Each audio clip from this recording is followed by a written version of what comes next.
পৃথিবীর অন্য সব প্রাণীর নিজস্ব ভাষা বা জবান থাকলেও মাছের জবান নেই এবং এরা পানিতেই বসবাস করে। কেন মাছের জবান কেড়ে নেওয়া হলো এবং তাদের মৃত অবস্থায়ও খাওয়া হালাল করা হলো, এর নেপথ্যে রয়েছে একটি বাস্তব ঘটনা।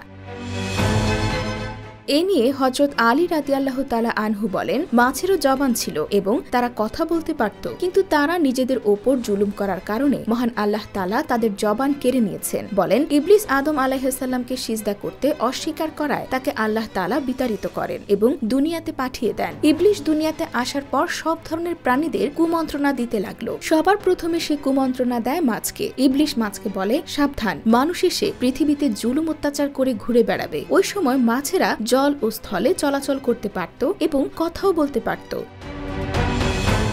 ইবলিস মাছেদের বলল, মানুষ পৃথিবীতে এসে তোমাদের জীবিত অবস্থায় টুকরো টুকরো করে কেটে খাবে। মাছেরা ইবলিসের এই কথা শুনে সমুদ্রের অন্যান্য প্রাণীদের মানুষের বিরুদ্ধে এসব বলতে এবং সবাইকে একত্রিত করতে লাগলো। তখন মহান আল্লাহ তাআলা মাছের কথা বলার ক্ষমতা কেড়ে নেওয়ার পাশাপাশি স্থলে চলাচলও বন্ধ করে দেন। এরপর থেকে মাছ আর কথা বলতে পারে না এবং শুধু পানিতে বসবাস করে।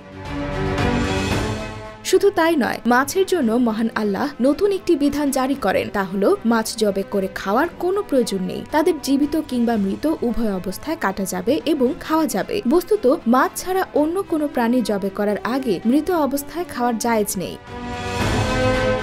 এজন্য অন্য সব হালাল প্রাণীকে আল্লাহর নাম নিয়ে জবে করার বিধান থাকলেও মাছের ক্ষেত্রে তা প্রযোজ্য নয়। মাছেদের বলা হয়েছে, তোমাদের যখন পানি থেকে উঠানো হবে তখন তোমরা ছটফট করতে করতে মারা যাবে। IBTV USA, new York.